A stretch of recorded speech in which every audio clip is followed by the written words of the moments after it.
He left the high-paid job to start .co company when everyone thought he was crazy. He built up it to one of the largest retail in the world and proved his daughter that they was wrong. He's now the richest man and his net worth is over $110 billion. He's Jeff Bezos, founder of Amazon, and in this video we will look at his top 10 rules for success. Enjoy. When I decided to do this, I first talked to my wife, who is sitting here in the audience, and she had married a relatively stable, goofy, but still relatively stable person working at a Wall Street firm. I worked at a quantitative hedge fund, and this was a hard decision. And I was looking for the right framework in which to make that kind of important decision. And the right framework I found is a regret minimization framework. And so that's just a nerdy way of saying that you want to project yourself to age 80 and then think back over your life.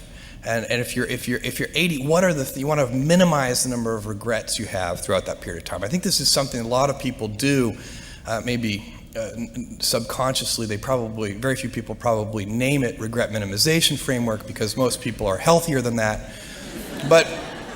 But it was a very clear way for me to think about making that kind of life decision. And the way it helped was I thought, okay, if I go do this thing and participate in this thing called the internet that I genuinely believe is going to be a big deal, and if I fail, am I going to regret having tried and failed? And I knew the answer to that was no.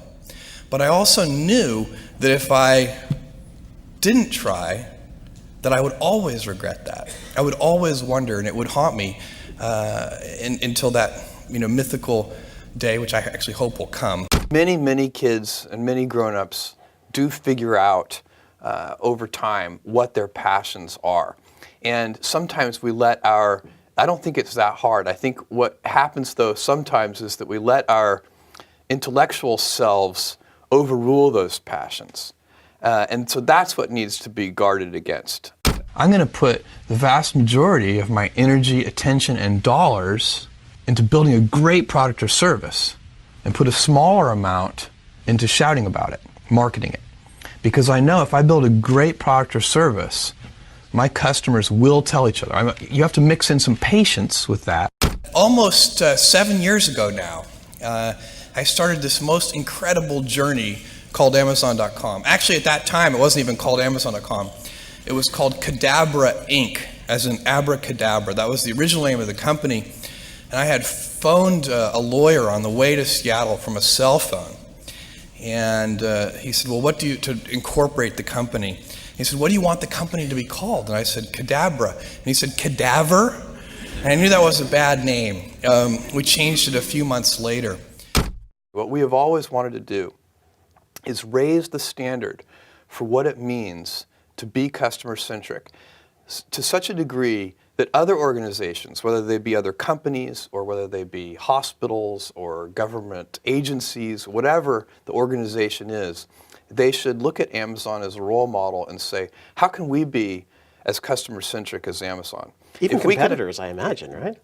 Hopefully competitors as well. But if we could make, if that could be our legacy, that we kind of raised the general idea of what it means to be customer-centric, that would be a huge accomplishment. It would be accomplishing a mission that's much bigger than ourselves.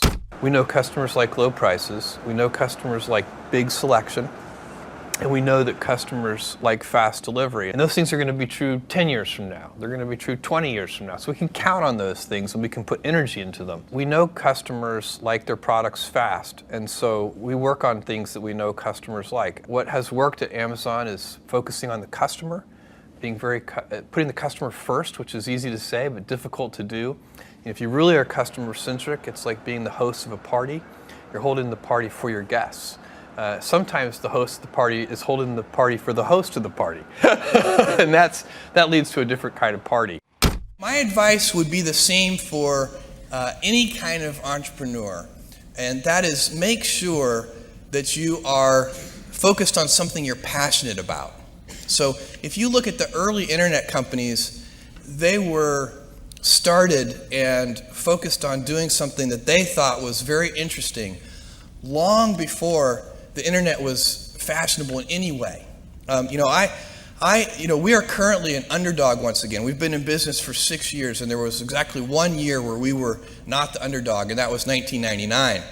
I like the underdog years because it makes, I liked it when all the people we hired, their parents told them they were crazy. Like that was kind of the good era. Fortunately, it's back. In 1999, all the parents were like, giving their brothers and sisters high fives. My son is working at Amazon.com. So that's a very, you can't follow the fashion when you're trying to do a startup company, or I think really anything in life. But you have to, as an entrepreneur, if you're gonna build a company, pick something you think is interesting that has the intersection of genuinely creating real customer value, and then just stay right there and let the wave catch you. Says you can hold a ballet, and that can be successful. And you can hold a rock concert, and that can be successful. Just don't hold a ballet and advertise it as a rock concert. And so you need to be clear with all of your stakeholders with, are you holding a ballet or are you holding a rock concert? And then people get to self-select in. We hire people who are really motivated by building new customer experiences. They like to pioneer. They like the rate of change.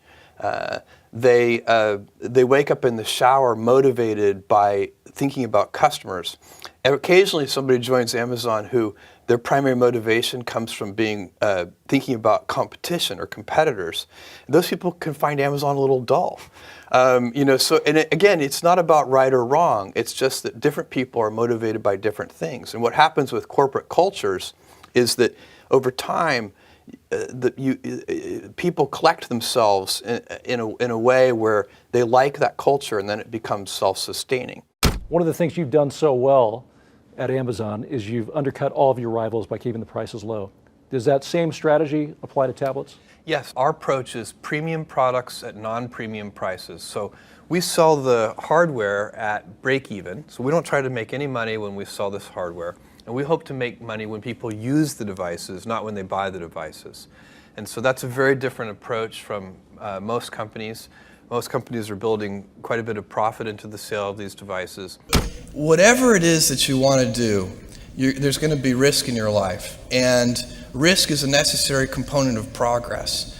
You can make any pioneering movements in the world of any kind, whether they be the geographical, physical exploration that I've just been talking about, or whether it be a more cerebral exploration of a scientific field.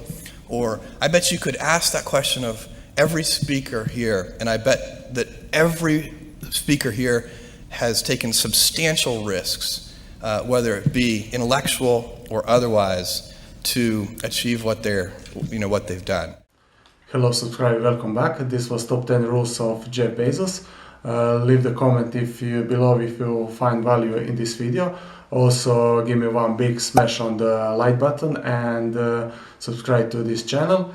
And as always, I hope you enjoyed this. I appreciate your time and thank you for watching, and for the end, enjoy the rest of the day. Thank you.